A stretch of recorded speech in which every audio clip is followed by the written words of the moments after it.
Welcome back to Let's Make a Game, a channel about making computer role-playing games using the free program Twine and the Sugarcube format for Twine. In this video, I would like to keep talking about my current project of trying to code a complete game in 30 days. It is now day 7 of the 30-day challenge. In my last video, I started taking you through the notes that I've made on the plot of the game, and I took you up to the point where you find your way to the great city that will be the main setting of the game. I'd like to sort of slightly overlap with what I talked about in the last video because I've changed things slightly. So you have found your way to the city, possibly after spending some time with the ape-like hunter-gatherers that live in the jungle where you were when you first came to this planet, possibly after being enslaved and forced to fight in the arena. Either way, you've made it to the city, and you see giant pterodactyl-like beasts flying overhead with a booming resonant cry. The populace show no alarm, suggesting they are a familiar sight. If you make it all the way through the game, you will learn that these creatures are called Thoons, and this is another trope of Sword and Planet, the subgenre of science fiction that I'm drawing on for the plot of this game. You should have at least one interesting alien animal that the inhabitants of the planet have domesticated or perhaps fight or are interacting with in some way. The Barsoom series, which was the template for this subgenre, had several. Probably Tharks were the most famous. They are sort of lion-like beasts, but they were used more or less as horses or camels are used on Earth. But anyway, you see these creatures.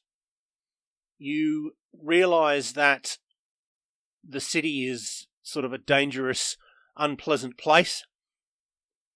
Now, I have this note that says this is where A and B happen. You might have noticed that, or similar notes in the last video. I didn't explain what they mean.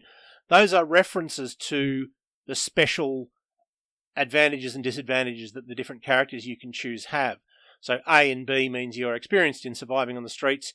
You are inexperienced in dealing with people who want to take advantage of you. So all it's saying is this is a point in the plot where these disadvantages or advantages might turn out to have a mechanical effect. And there's a note that says you can spend money on an inn if you've gotten some, or you can sleep on the streets. There's a chance of being attacked if on the streets, so you can see how being able to survive on the streets and being a bit naive about people who want to do you harm, you can see how those would have an effect. You go to the market where you might meet the person that the detective is looking for. You may remember that the detective originally was investigating this case of a missing person, and it turns out that that person has come to this planet as well as you. You may get to steal or beg, but if you survive, you see your true love and fall instantly in love. And several things can happen from there. You might not have learnt the language yet, and you realise that you have to do so, or you might have already learnt the language, in which case you try to get a job in the palace or climb the wall to see your true love, because you learn that they walk in the walled garden of the palace at midnight, and you, stricken with love, want to see them straight away. If you have to learn the language, what happens depends on whether you've met this person that the detective is looking for. They may betray you, they may not, they may help you. You may have to do a bit more surviving on the streets, but either way, you can try for a job in the palace. Perhaps you'll get beaten up and abused for your temerity. You can climb the wall. If you haven't yet eaten, there's a chance of becoming faint and falling, and of course that kills you.